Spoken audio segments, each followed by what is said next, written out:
Good morning, everyone. We're going to be in Philippians chapter 4 this morning. I want to thank Chip for teaching while I was away last week. A little kind of the plan for the rest of Philippians. So today we're going to do the first half of chapter 4. The plan is then to do the second half of chapter 4 next Sunday. And then that will leave us 2 Sundays open for the rest of the quarter. At least one of those is going to be taken up with a study about joy and rejoicing in the book and what that means. That may take both of those. I don't know if it will. I haven't worked out all my notes for that yet. But so we'll either spend 2 classes, the last 2 classes, talking about joy and rejoicing and what that means in the book, or we'll spend one of the Sundays doing that, and then potentially a survey or review for the 4th Sunday as we look at the end of the year. We're going to read all of chapter 4 this morning, and then, like I said, we're going to focus on the first, call it 10 verses of the chapter for our conversation today. Philippians chapter 4. Therefore, my brothers, whom I love and long for, my joy and crown, stand firm thus in the Lord, my beloved. I entreat Euodia and I entreat Syntyche to agree in the Lord. Yes, I ask you also, true companion, help these women who have labored side by side with me in the gospel, together with Clement and the rest of my fellow workers whose names are in the book of life. Rejoice in the Lord always. Again, I will say, rejoice. Let your reasonableness be known to everyone. The Lord is at hand. Do not be anxious about anything, but in everything by prayer and supplication with thanksgiving, let your requests be made known to God. And the peace of God, which surpasses all understanding, will guard your hearts and your minds in Christ Jesus. Finally, brothers, whatever is true, whatever is honorable, whatever is just, whatever is pure, whatever is lovely, whatever is commendable, if there is any excellence, if there is anything worthy of praise, think about these things. What you have learned and received and heard and seen in me, practice these things, and the God of peace will be with you. I rejoice in the Lord greatly that now at length you have revived your concern for me. You were indeed concerned for me, but you had no opportunity. Not that I am speaking of being in need, for I have learned in whatever situation I am to be content. I know how to be brought low, and I know how to abound. In any and every circumstance I have learned the secret of facing plenty and hunger, abundance and need. I can do all things through him who strengthens me. Yet it was kind of you to share my trouble. And you, Philippians, yourselves know that in the beginning of the gospel, when I left Macedonia, no church entered into partnership with me in giving and receiving except you only. Even in Thessalonica, you sent me help for my needs once and again. Not that I seek the gift, but I seek the fruit that increases to your credit. I have received full payment and more. I am well supplied, having received from Epaphroditus the gifts you sent, a fragrant offering, a sacrifice acceptable and pleasing to God. And my God will supply every need of yours according to his riches and glory in Christ Jesus. To our God and Father be glory forever and ever. Amen. Greet every saint in Christ Jesus. The brothers who are with me greet you. All of the saints greet you, especially those of Caesar's household. The grace of the Lord Jesus Christ be with your spirit.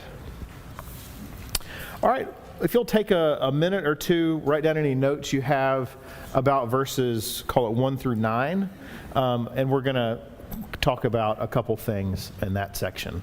So we'll take about a minute and a half for you to do that.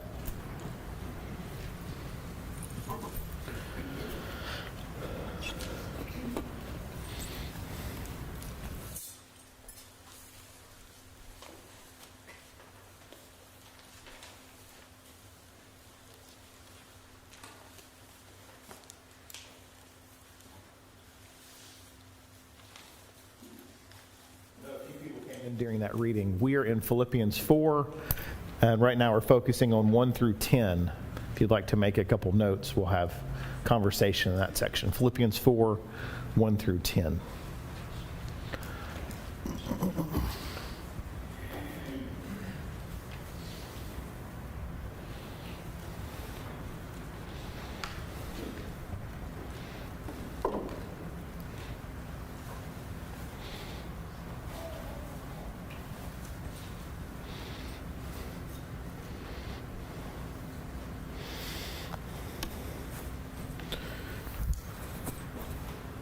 All right. What did y'all take note of in Philippians 4?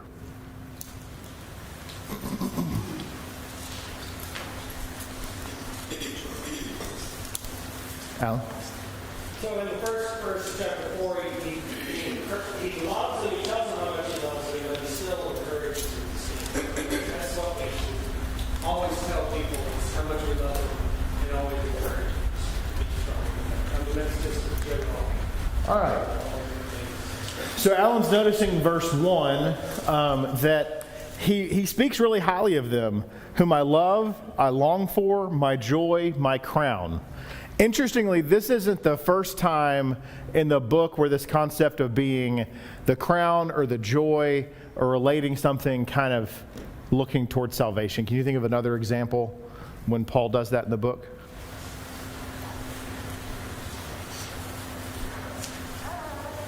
I didn't write down the passage. I believe it's towards the middle of chapter 2 when he talks about the fact that he wants, after he discusses giving up being with Christ to be with them, he references the fact that they are his joy in the Lord, and also that there's a relationship to them being faithful and him being grateful and joyous, and that back and forth consideration. So I think it's interesting here, as Alan points out, there's very little, I would say, condemnation or you're really messing up, as compared to like a 1 Corinthians. There's not a whole bunch of like really huge issues that are discussed in terms of sin in this book. However, he's still encouraging them in multiple places that they need to stand firm, indicating a real concern on his part that they might not. Chip? Yeah, the teacher last week would have done a better job. Well, that guy. He would have covered this verse as part of chapter 3, I believe. Well, that guy never runs short on things to say, so he probably just didn't get there. It does seem to connect to the previous chapter when he's concluding. Yeah. Yeah. This is more about chapter 3 than chapter 4. Julie? Yeah, that's sort of where I was going. It says stand firm in this manner. Meaning, look back at this other chapter where we talked about sacrifice. Yeah. So he talks about stand firm in this manner. And earlier in chapter 3, he also used the phrase that you'll be faithful in this way. When you can kind of connect those two as bookends to that section. All right, let's keep going into verses 2 and 3. Oh, wait, Wayne? It's such positive reinforcement when you tell anyone they are your joy and your essentially crown. Yeah. When you deal with children, your family, or when you deal with your employees, it is to get a message like this from someone that elevates him even higher in their eyes, and how much they would hate to disappoint that person. Yeah, for sure. You would imagine that they would want to please Paul. It seems that the relationship between the Philippians and Paul is extremely close. And what that would indicate is he has significant influence over them. And I think it's really important to consider the difference between influence and power. Power is you have a position, and therefore people kind of must do what you say. Influence actually has a lot more staying power, because influence is you look to someone, they explain to you why you should seek to be in such a way, and that is a much more reinforcing idea than you just need to be faithful just because you need to. Instead, you need to do this because of the love that we have for each other. I think there's a lot in leadership to think about in that idea. And there's something to lose. If you don't stay this, I'm not going to love you. You know, there's something to lose. You're going to lose my love. That's very threatening. You're going to lose my love. I would phrase it a little differently in terms of. It's threatening, but it's still something to lose. Yes, and I would say, if you think about the lesson Barry preached 2 weeks ago, in terms of how we relate to those that have fallen away, the relationship is what's at risk. In truth, the love isn't at risk. That's true. The relationship is what's at risk in those things. All right, let's keep going. What else did y'all see?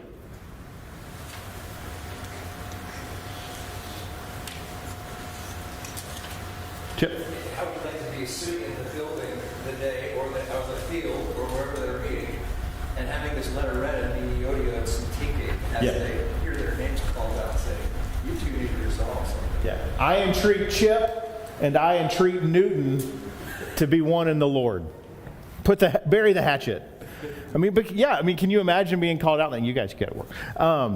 Can you imagine that feeling that they had and how serious this must be for him to mention it? But anything strike you as interesting in this? Not just that they get called out, but what's interesting, or what do you see, Sherry?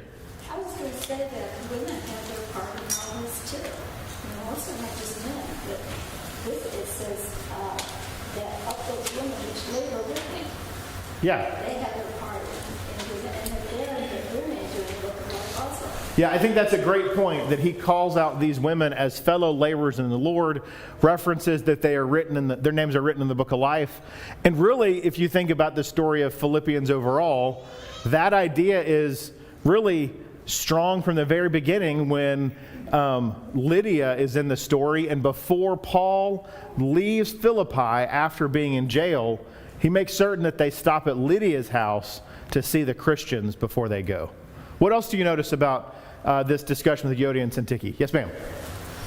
Even though he called them out, they had been working together. He says they struggled together, so they were working in the Lord. Yeah. While this was going on. Yeah. So a couple things to think about. We don't know what's going on. Like, we don't know why they are at odds. We only know that they are. And he says that their names are written in the book of life. So it doesn't seem that they have quarreled, fallen out, and fallen away. Partly, it wouldn't really make sense to put their names in the book if they weren't, amongst those that the book would be read with. But I think it's important to notice that struggle amongst laborers shouldn't be surprising or unexpected. What other examples can you think of struggle in the New Testament between laborers? Yeah, so John Mark and Paul and Barnabas. So when it was time to go on a journey, you look at Acts 16. Last night I was tired and I was looking this passage up, and I just couldn't figure out why this passage wasn't saying what I thought it should say. And then finally I realized I was in John 16. And it took me longer to realize than it should have, but that's probably because I fell asleep while I was studying a couple times. Acts 16. And so what was the struggle that happened then with Paul and Barnabas? Barry? Paul didn't want to take John Mark because he dumped him when they got to Pamphylia, and he just headed back home to Mommy's house, and he didn't like him. All right. So Barry takes a pretty harsh view of John Mark, in case you didn't hear his summary. Absolutely. Yeah. We know, Barry. We know. All right. So here's a question. Were Paul and Barnabas at odds because of sin? But how could that situation have led to sin? They started, verbally attacking each other. Okay, so they could have verbally attacked one another, or Paul could have verbally attacked John Mark. It doesn't seem to be that happened. Wayne? I don't think it indicates a spirit of unforgiving spirit, which, even it relates to these two ladies, if they wouldn't forgive whatever slights they felt, it would have been then sin. Great. Joshua? I was going to say that too, is that later in other books of the Bible, we see that Paul mentions John Mark. So apparently the rest of us fixed. Yeah, so great points. So Paul and Barnabas likely could have led to a sinful situation if they had allowed this to create a real rift. And when I say real, I mean a rift that couldn't be repaired. Instead, what happened? What do you think about Paul and Barnabas? Compromise that led to what? It led to like quite a few things. Restoration, the comments about John Mark and Paul. He later talks about their relationship and things seem to be good. What other good things came from this situation? Alan, I think you said. The gospel spread because before it was just going to be Paul and Barnabas with some guys going to them to one place. And what happened instead? They split up. And Paul took Timothy. Barnabas took John Mark. They went to different places. The gospel was spread. More workers were involved. More young men were mentored in John Mark and Barnabas. And so I think the idea that sometimes we can get is that all conflict has to end in a right person and a wrong person. It has to end in kind of one group potentially being excluded. It leads to continued infighting. And instead, if we look at the example of Paul and Barnabas, we can see that conflict, when approached correctly, can lead to significantly more work being done for the Lord. Now, often we look at conflict as a problem. And instead, I think we should try to look at conflict as an opportunity and not one that has to end in people never speaking to one another and congregation splitting and all kinds of terrible things. And that's how the gospel spread anyway. When there was persecution, they went to other places and taught the gospel. Yeah, exactly. Great point. Chip? To the extreme, Paul gives the example at the beginning of his book that some people were preaching the gospel out of ulterior motives, but in the end, he praises that the gospel was being taught. So I'm not saying he was trying to restore his relationship with those who were causing harm, but he was glad of the fact that the gospel was being presented. So, and he could have, I'm sorry to interrupt, but kind of going back to chapter 1, he could have called those men out. He could have talked about how terrible they were for their goals and motives. And instead he, in a way, kind of commended the work that they were doing, even if they were kind of doing it in a backhanded way. yeah, so the word I would use is in rather than Barnabas and Paul, could have discredited each other for John Mark, and they had less influence by those who respected Barnabas and Paul. Same here, to your point, Paul could have discredited those teachers, but then the message they were teaching would have been discredited, and there was apparently nothing wrong with the message per se. So he didn't want to discredit them. Yeah, but he did want them to be peaceful. And it's bringing to here. Exactly. So what's the game? Yeah. Those two ladies get on the same page. Yeah, so I think we should consider what's the game by having to get on the same page. And interestingly, he entreats them, but then he also kind of gives charge. Who does he give charge to?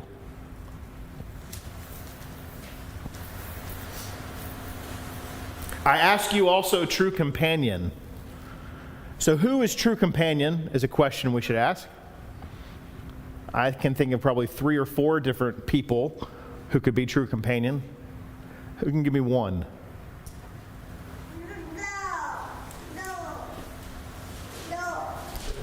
All right, Timothy could be one. I think Timothy could be one, but it also kind of gets kind of weird because verse 1, who's writing the book? I made a big deal about this. 1 verse 1, Paul and Timothy are actually the authors. So, yeah, he's going to send Timothy. So it's interesting. I kind of just mentioned that. It's like weird because they're both the authors listed, but then later Paul, in the voice of Paul, says he's going to send Timothy. So that would kind of indicate that maybe it could be Timothy who's the true companion, even though he's listed as an author. Who else could be receiving this charge? Would you say? Yeah, I think Epaphroditus, if we're going to say it's a singular person, is likely who I would land on. But how else could you interpret true companion here? Belinda? I went to Clement because he'd been working with them before. It said he knew both of them Yeah. and worked with them before. Yeah, so Clement could be another one who is true companion here. And then Alan, what did you say? All the saints. I think it could also be all the saints. That he's using true companion almost to refer to the Philippian church as a unit, as a group that is his true companion. I don't necessarily think it matters a ton that we all align on who we think true companion is.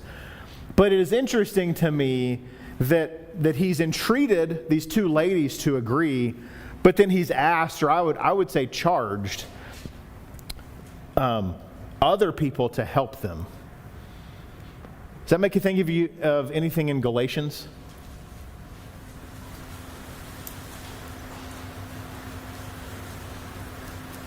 Galatians 6, I charge you to bear one another's burdens and so fulfill the law of Christ.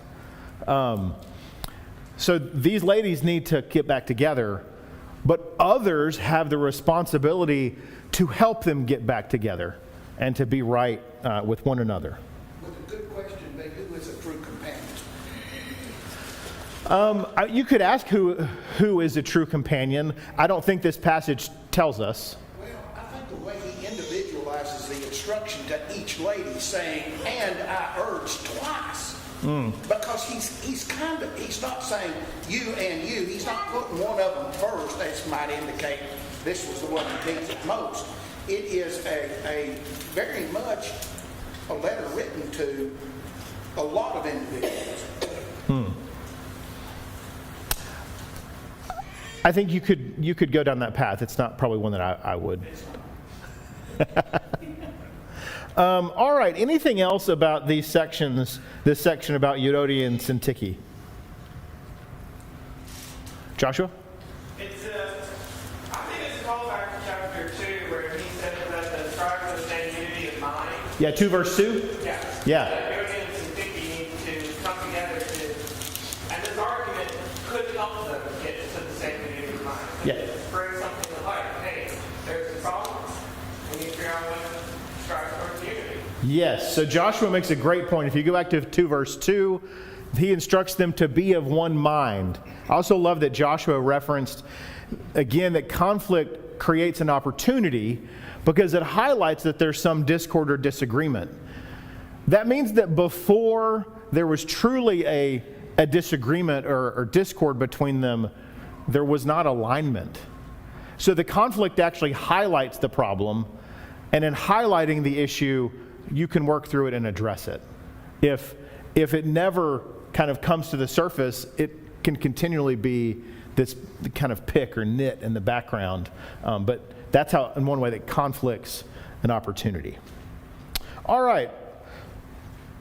Rejoice in the Lord always, and again I say rejoice. If there's any, call it 2 passages that are going to be quoted from Philippians, it's going to be Philippians 4 verse 4, rejoice in the Lord always, or 4:13, I can do all things through him who strengthens me. Those are your most quoted passages from the book. Just take them right out of context and have no idea what to do with them. But you can quote them to people for sure. So this rejoice in the Lord always, and again I say rejoice. I think the first thing I would just say about this is we can mistakenly read this as a command or command it to others. That when others are facing some struggle or strife, we just rejoice in the Lord. You just always do that. Just keep doing that. I don't think that's what he means here. What did you say? That conflicts with other passages. Yes, that conflicts with other passages. So what does this mean? How should we take these next few verses if you kind of see rejoice in the Lord always as the entrance to the next couple things he's going to say? What does that mean? How are we supposed to rejoice in the Lord always? Or how would you kind of combine that with the next couple verses to understand it a little better. Okay, so you're not going to be anxious, and why does he tell you that you're not going to be anxious? So what Alan said under his breath is because you rejoice in the Lord. I think the rejoicing is a result, not a cause. That's true. Mara, what were you going to say? The whole section is, you have a reason to rejoice in the Lord because you have the peace that is all understanding. God is always providing you a way to rejoice within. Yes. So I think you could look at, call it verse 6, don't be anxious, everything in prayer and supplication, and then the peace of God, that all of those things work together to allow us to rejoice always. Jacob? I like thinking this chapter is the encouragement that Paul is giving the Philippians isn't based on his opinion, it's based on promises and facts that, call it verse 5, the Lord is at hand. That's a fact. And that's an encouragement for us today. Verse 7, that God, the God of peace will guard your hearts and minds. Verse 9, the God of peace will be with you. And then again, verse 19, God's going to supply every need. And their faith and encouragement is to be grounded in these promises from God. They don't have to wonder what's going to happen. And, he goes on, not being anxious, but then Paul talks about himself learning how to become content. Yeah. So if you don't have those things, you can't rejoice unless you're content and Yeah. not anxious. So it all kind of blends together. Yeah, I think this is one of those times where, because we're focusing on, call it 10 verses, and then next week we're going to focus on the next 10 verses, the risk that we have is by breaking those up, we actually don't see what Jacob is pointing out. That a lot of the reason that we can rejoice in the Lord is over and over he talks about the provision that God has made. A lot of that ends up in the second half of chapter 4.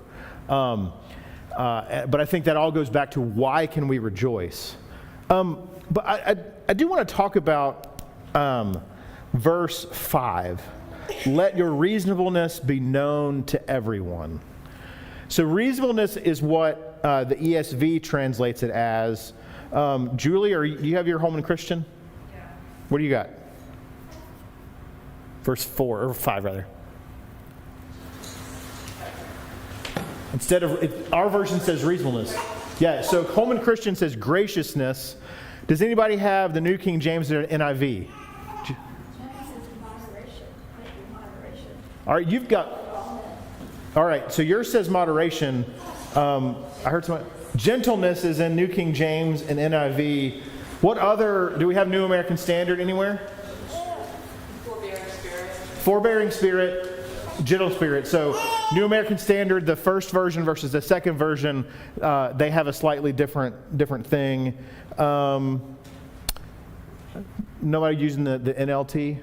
Probably not. It says, consider it in all you do. So if you put all those, so this is one of those times when you're studying, I'm not the guy that's going to go look at the Greek. Barry can do that or help you with that if you want that in your life. I'm just going to look at a bunch of versions.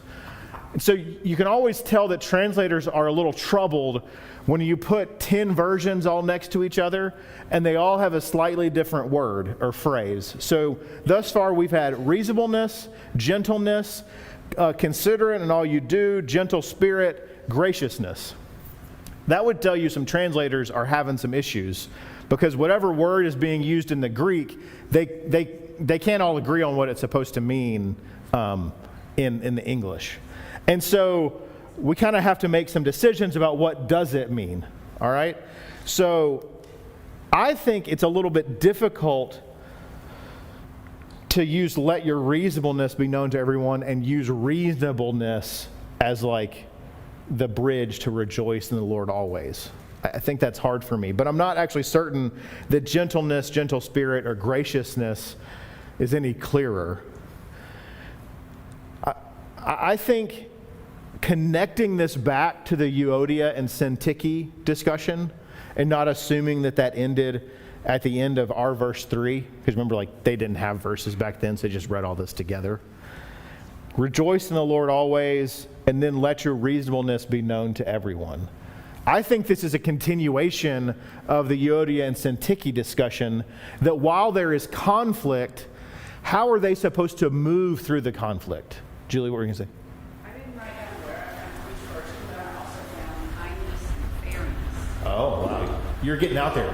I looked at 12 different versions. I didn't get kindness and fairness. She might just be making it up. Who knows? But they would definitely fit. Chip? I think this, and I agree with you, starting with Euodia and Syntyche, all the way through the verses that begin at verse 8, is the bridge for me to how I have joy. If I focus on if my mindset about you is to think about the honorable things, the true things, the right things, the pure things, then my opinion of you is going to be one of a positive nature, and rather than being inclined to be maybe critical and negative. Yeah. And so that's my bridge for having joy. Yeah. I think a question I think it's worth posing to ourselves, if we think about the conflict that these ladies are going through, which potentially means the congregation is going through that conflict as well. I think that's especially true when it's big enough that Paul's mentioning it with the whole group.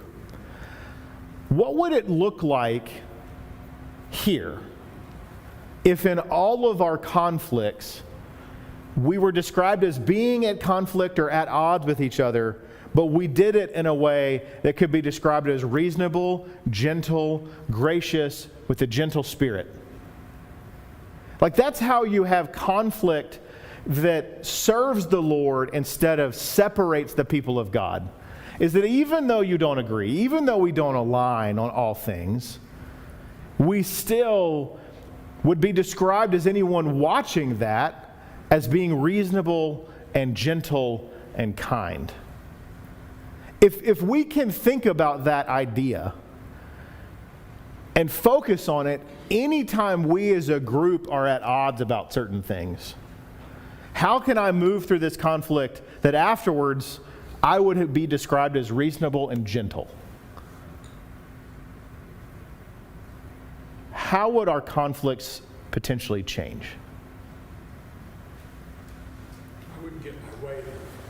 Yeah, you might not get your way, which there's a book called Peacemakers that Max and Karen turned Crystal and I on to. Some of us have studied it together. It is a wonderful book about making peace. And one of the number one touchstones in the book is that you can't have an idea of focusing on peace if you are focused on having your way and you needing to be right. Paul didn't tell these people to be right. He told them to be reasonable and gentle. And so in our conflicts, if we can focus on that instead of how can I be proven right or have my way or get the thing I want, our conflicts will look much, much different. Jacob mentioned the Lord is at hand as an example of why you can rejoice. So first, I think there's probably 2 or 3 things that we could talk about with that. But just first, like the idea of the Lord being at hand, that implies a soonness. Well, how long has it been since this was written? A couple guesses? Just hold on.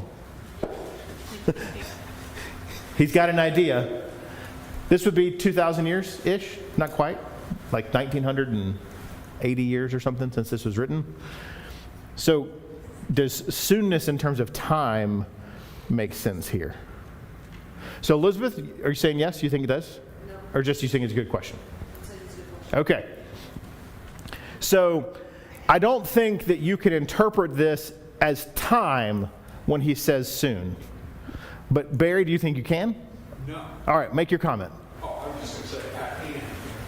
And I think some versions say near. Yes. The idea of his presence is always here, and he's watching. You need to consider that when you're having conversations, how you treat each other. Yes, so that the idea of near or at hand isn't the idea of like the judgment day coming potentially, but that the Lord is always present, hearing what you're doing and seeing what you're doing.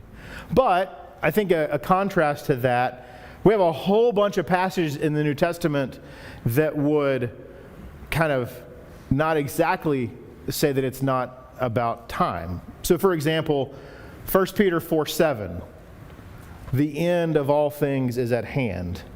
Romans 13:11 and 12, salvation is nearer, night is gone, day is at hand. Hebrews 10:25, all the encouraging their activity, all the more as the day draws near. Or James 5:8, the day of the Lord is at hand. So I think that there is a concept of the nearness being that the Lord is kind of omnipresent, omniscient, so we have to control ourselves, and we can be encouraged by that. But also it would seem that if you look at all these other passages I just mentioned, that there is a consistent theme in the New Testament that is that judgment is coming. It should be described as soon or near. I think that there's a conflict a little bit because it's hard to say 2,000 years is soon or near. I think there's another way to think about this, though. In the prophets, one of the most confusing things when you read prophecy is sometimes it's written in the present or past tense, even though it's talking about the future. Why is prophecy sometimes written that way? Things that are being prophesied or spoken of as though they've already happened.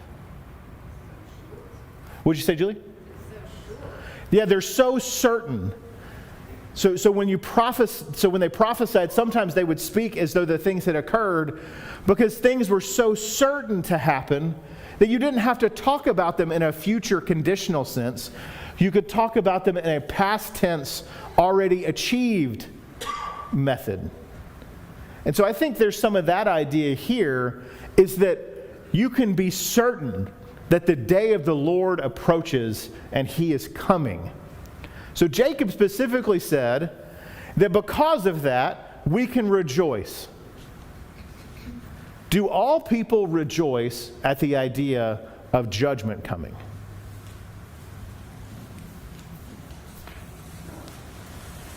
Who rejoices when judgment comes?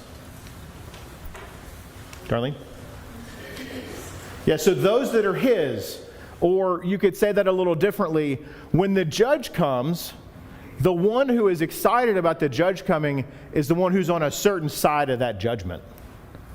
And especially if you think about it in terms of a people that are potentially oppressed, judgment is an idea of hope, because judgment speaks of, I will not be in this oppressed state forever. Instead, in the future, I can look forward to being kind of on the right side of the law, if you want to put it that way. It is a hopeful idea. So here when he tells them they can rejoice in the Lord always, and one of the reasons the day of the Lord is near is because they can be certain that when judgment comes, rejoicing is the outcome for them. Sherry. Is it sort of like when you take your last breath and you meet your Maker? Yes. Yeah. Barry? Put a little context here. Some of the things you pointed out. The passage, as we're seeing in the book of Daniel, there are oodles of passages that prophesy of something to come that would take place and begin in the first century, specifically the destruction of Jerusalem. And those are talked about as the end. Yeah. And so, in fact, the passages that you mentioned that have those statements of end is near, we're all Jewish readers reading this and knowing what he's talking about. That this is not the second coming of Christ, but this is an imminent fulfillment of end-time prophecies that were given in Daniel specifically, Zechariah as well. But those end-time prophecies did not have to do with the end of time, but end time as far as a particular nation and the world is concerned. I hope you could hear me, because I'm not going to say it over again. But if you weren't, we're going to talk about that on Wednesday. So the point just being that some of these conversations in the New Testament about the end is at hand are about the end of a period, not all looking forward to judgment. That's a good point. Anything else about this before we kind of finish out the section today? Wayne? You know, when it talks about all men, I think it's talking about the drawing power of not only the gospel, but of that peaceful thing that the world sees when we get along. And not only among us, but that peace that I think when you study with people that are struggling, that you want them to draw. You want them to see Jesus close to them. That's the object. You know, and I think that I went over the song, Jesus draw me ever near. It's not that he's as close as he can get. Anything else? Joshua, you were saying something? When I heard reasonableness, I thought of Acts 15 when the Jews, when everyone drew together in the church of Jerusalem and reasoned together on the matter of circumcision. I love that point. So what Joshua said is he kind of thought back to Acts 15 when so many of the Christians, the leaders, came together to discuss the concept of circumcision, and that reasoning and reasonableness seem to go hand in hand. I think that's a great point. As we continue looking at this section, I think it's worth noting that he gives these ideas or concepts directly after rejoice, and again I say rejoice. Everything in prayer and supplication with thanksgiving, let your requests be made known to God. And the peace of God, which surpasses all understanding, will guard your hearts and your minds in Christ Jesus. Here, when he talks about the peace of God, how does that connect to the prayers that are being made and then the guarding of your hearts? How do those concepts work together?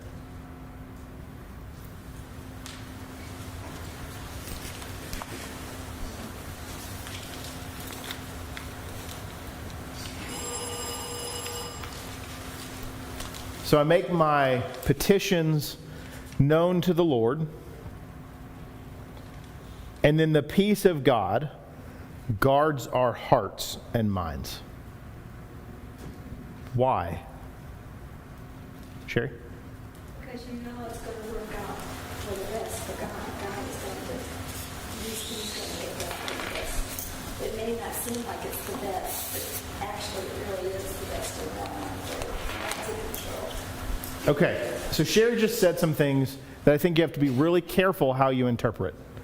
So one of the things she said is all things are going to work out.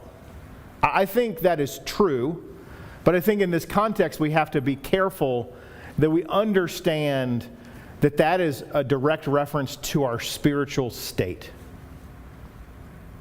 When someone is struggling, and especially when there is physical sickness or death, do not say to them, everything is going to work out. I think we can talk about the fact that the Lord will work out all things for our salvation. But for example, as you think about Drew and Sarah and how you approach them, these concepts of letting your requests be made known to God and that His peace will then guard your hearts. It is related to knowing that God works out all things for our salvation. But the guarding of our hearts is a result of knowing that we can trust in that salvation, not that all things are going to work out. Does that difference make sense? Making certain that whenever we talk about the things that the Lord is working out, He may or may not work out physical things to an end that we prefer. He is guaranteed that He will work out spiritual things to an end that we prefer if we attain to His righteousness. Chip? Yeah, I'd put a point on that. When Jesus prayed in the garden, if it be His will for this cup to be removed, if God's response was, it's all going to work out, it may not have been the answer that Jesus would have liked to have heard, but indeed, it all worked out for the salvation of mankind. Yeah. Agreed. So we did not get to talk about really verses 8 and 9. I would encourage you this week to look at this idea of whatever is just and pure and think about these things, and look in the rest of Philippians for places where he talks about purity or blamelessness. And the assignment is to consider why does Paul spend so much time in Philippians talking about the need to be blameless, and how can we possibly do that? Thanks, y'all. Appreciate it.